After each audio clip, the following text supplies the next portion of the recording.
Okay, so imagine this. A crime has been committed, and there's a laptop, a server, a phone involved. The first person on that scene isn't just looking at a bunch of electronics. They're standing at the doorway to a massive, invisible, and incredibly fragile crime scene. And let me tell you, it is nothing like what you see in the movies. So let's get into what it really takes to be a digital first responder. Forget about all the high-tech gadgets and split-second hacking you see on TV.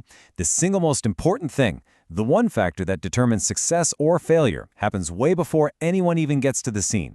It all comes down to planning. Meticulous, detailed planning. Because when you're in the middle of that chaos, trust me, a mediocre plan is a million times better than having no plan at all. So, we're going to walk through the 5 key stages of this whole operation. We'll start with the responder themselves, then get into how you plan for, well, basically anything. Then we'll be on the scene, making that huge shutdown decision, and finally, making sure the evidence is preserved so it can actually tell its story. All right, let's talk about the first responder. You know, we tend to think all the real magic happens in some sterile, high-tech lab with blinking lights. But that's not really the whole story. The truth is, the fate of an entire investigation can be sealed, for better or for worse, in just the first few minutes on site. And the stakes? They are incredibly high. I mean, think about it. One wrong move, one little mistake at the scene, and that critical piece of evidence can be changed, contaminated, or just gone forever. The lab can't analyze something that's been ruined. So really, that first responder holds the keys to the entire case right in their hands. The best way to think about digital evidence is to compare it to something like fingerprints on a keyboard. It is incredibly delicate. You wouldn't just wipe your hand across a crime scene, right? Well, one wrong click can be just as bad. It can change a timestamp, overwrite a file someone tried to delete, or even trigger a program designed to wipe the whole system.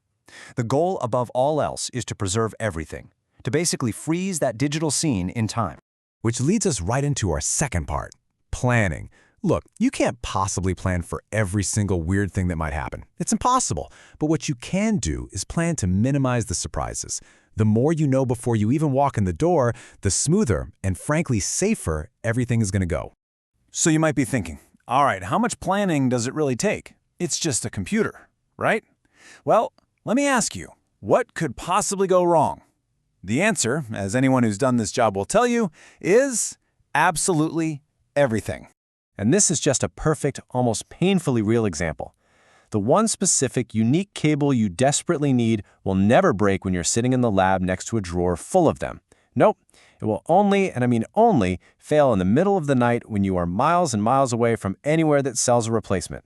That's exactly why being over-prepared isn't just a suggestion, it's a fundamental rule of the job.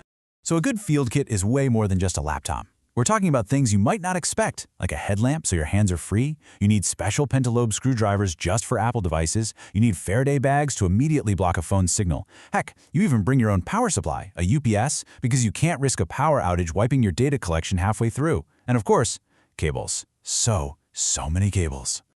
Okay, planning's done, the kit is ready to go, now we're on the scene. And everything changes. Your first impulse might be to just start grabbing machines, but that's a huge mistake. The absolute #1 rule is document everything, and I mean everything, before you touch a single thing. And actually, before you even start documenting, priority #1 is safety. Always. For you, for your team, for everyone. Once the scene is secure, then the camera comes out. You photograph every screen, every cable, every single port, and what's plugged into it. You need a perfect record of how things were when you found them. And you're not just taking a photo of the computer, you're taking a photo of the details on the screen. Now the hunt begins, and it's not always as simple as finding the computer on the desk. A server isn't always in a closet. A hard drive isn't always inside a computer case. You have to start thinking creatively, because you can bet the person you're investigating already did. This story from the source material is the perfect example of just how creative you have to be. In one case, a sysadmin who went rogue had hidden an entire, fully functioning server, hardwired into the main network, above the drop ceiling tiles. It had been running up there for over a year, causing all sorts of weird problems that no one could figure out. You gotta remember to look up. So, you've located a computer, and it's on. You are now staring down the single most stressful and important decision a first responder has to make. Do you shut it down gracefully through the operating system, or do you just yank the power cord from the back? Get this wrong, and your most valuable evidence could be gone in a puff of smoke. So why is this so hard? Well, it all comes down to something called volatile data. This is all the information that's living in the computer's short-term memory. It's RAM. We're talking about open programs, chat messages, network connections, all the stuff that's happening right now. The second that computer loses power, all of that data vanishes. The footprint in the sand analogy is perfect. A wave comes and it's just gone. No getting it back.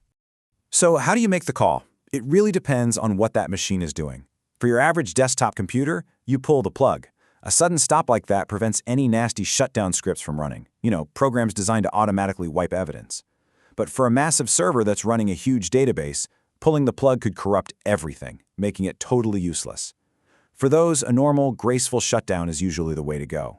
And here's a handy little cheat sheet for some of the most common systems you'll run into. For a Windows 7 workstation, you pull the plug straight from the back of the tower, not the wall, just in case there's a battery backup. For a big Linux server, you do a normal shutdown. And for a laptop, it's a two-step process. You have to pull the power cord and pop out the battery. Every system has its own little quirks you have to account for.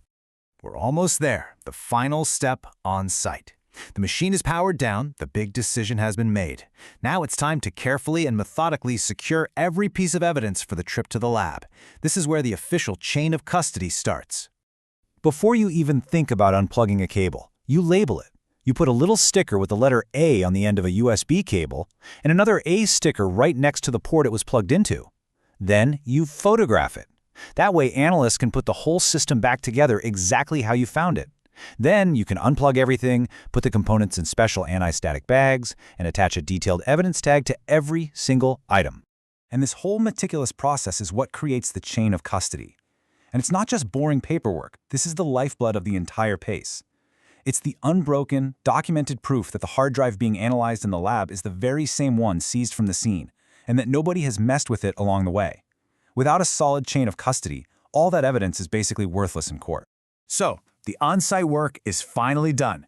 Everything is bagged, tagged, and totally secure. The paper trail is perfect. The first responder has done their job. But the real story is really just getting started. And the big question is, what secrets are locked away inside that machine, just waiting to be found?